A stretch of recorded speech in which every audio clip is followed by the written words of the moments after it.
Carnet de route de l'auteur Richard Cadot. Mon parcours, mon histoire. De nos jours, la première motivation des jeunes, c'est d'avoir un téléphone. Moi, j'avais mon téléphone, mais la première motivation des baby boomers, c'était d'avoir une auto qui carbure. Petit garçon, mon premier gros cadeau fut une voiture à pédales.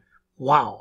Ce jouet m'a littéralement comblé et je n'ai pas tardé à relever tous les défis pour obtenir mon vrai bolide. À 16 ans, j'avais mon permis de conduire, une moto et mon auto. Oui, mais je suis un dragon qui crache le feu.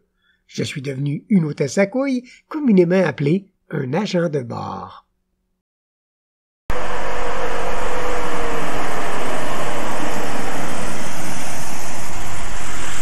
Hi guys, coming for a ride? Right.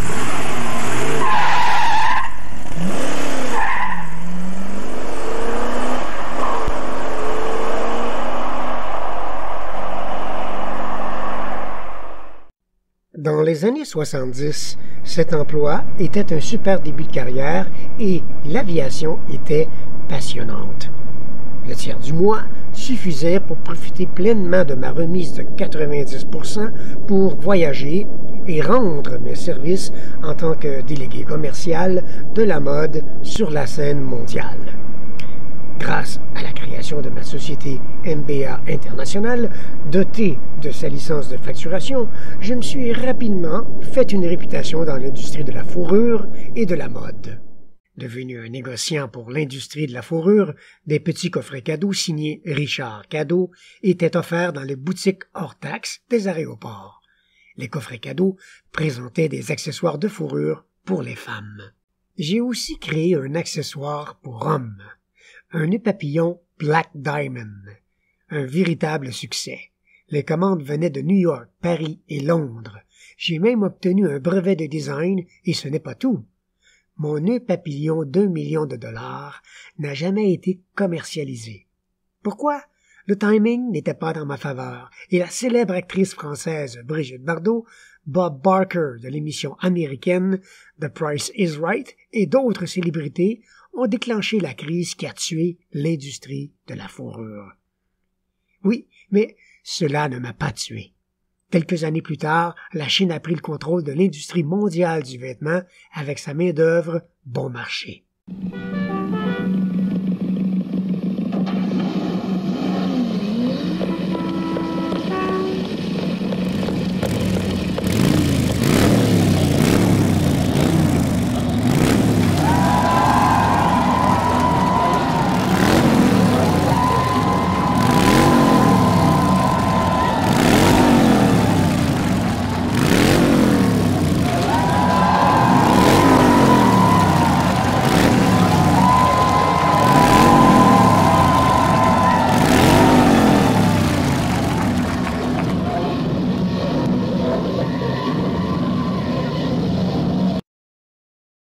Ces crises m'ont littéralement ruiné, tout en m'incitant à la rédaction de mon roman Les Papillons de l'Enfer, car ce dernier de langue française était en fait une masterclass.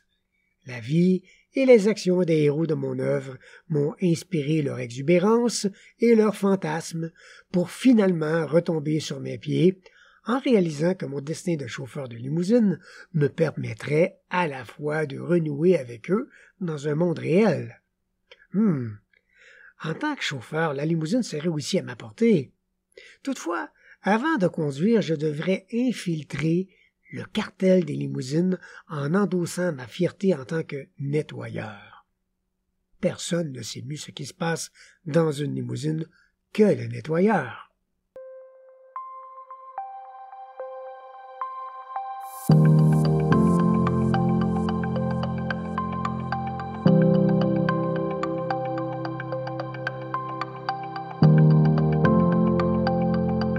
J'ai fait mes marques en tant que nettoyeur, chauffeur, répartiteur, directeur, puis en tant que consultant spécialisé, avocat et agent de marque.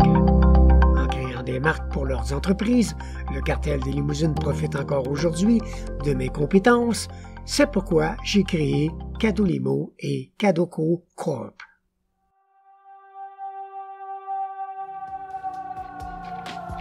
À l'aube de mes 70 ans, le bilan de mes activités tant personnelles que professionnelles m'ont une fois de plus confirmé la justesse de mes visions.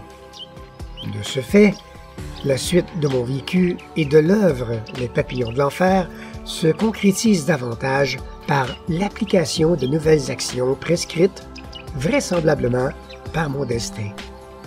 Grâce à l'évolution technologique, je peux désormais bénéficier de nouvelles plateformes de communication pour ainsi partager l'expression de ma raison d'être à qui voudra bien capturer les fruits de mon passage sur cette belle planète.